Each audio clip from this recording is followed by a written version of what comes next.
నిజామాబాద్లోని ప్రతి డివిజన్ 8వ డివిజన్కు గౌరవ కమిషనర్ గారు మరియు మున్సిపల్ డిపార్ట్మెంట్, ఇంజనీరింగ్ ఈ గారు, టౌన్ ప్లానింగ్ అండ్ శానిటేషన్ వాళ్ళ అందరూ ఆఫీసర్లతోటి 8వ డివిజన్ విజిట్ చేయడం జరిగింది.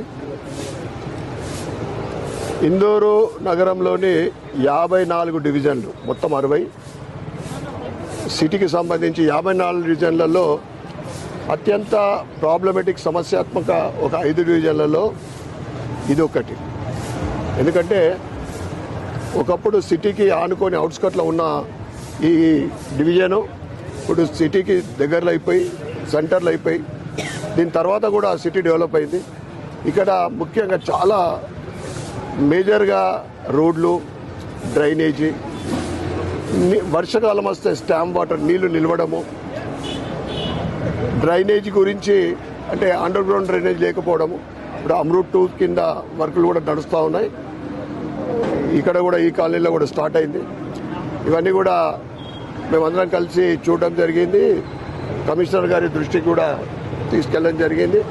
అక్కడ అన్ని చూసిన తర్వాత పాజిటివ్గా స్పందించారు కమిషనర్ గారు.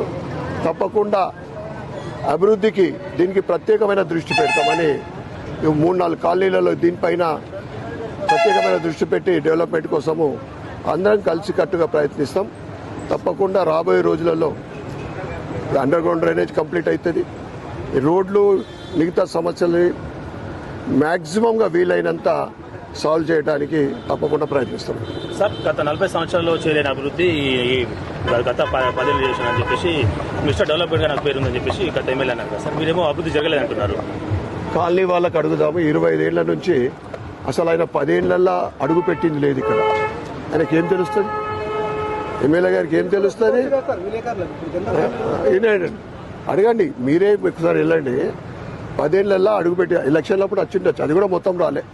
ఇవాళ నేను 70% కాలనీ తిరిగినా, ఇంతకుముందు తిరిగినా, మధ్యాహ్నం తిరిగినా, వాటితోటి డైరెక్ట్ కనెక్టివ్గా ఉంది. 10 సంవత్సరాల అభివృద్ధి ఏంటిదో 8వ డివిజన్ చూస్తే అందరికీ తెలిసిపోతుంది నిజామాబాద్ ప్రజలకు. వేరే అవసరం లేదు. వాళ్ళు వర్షాకాలం వస్తే స్కూళ్ళు వాళ్ళ పాపల్ని, పిల్లల్ని స్కూల్ వదిలేయడానికో, వాళ్ళ వైఫ్ ఎంప్లాయ్ అయితే ఆఫీస్ వదిలేయడానికో పోతే ఆ 2 వీలర్ మీద పడి చాలామంది ఇక్కడ ఫ్రాక్చర్లు అయినాయి. లైట్ల సమస్య తొందరలోనే తీరుతుంది. ఎందుకంటే ఆ బీఆర్ఎస్ ప్రభుత్వం ఆ చేసిన ఘనకార్యంలో అది కూడా ఇలా నిజామాబాద్ చీకటి అంటే దానికి కారణం కూడా గత ప్రభుత్వము, గత పాలకులు.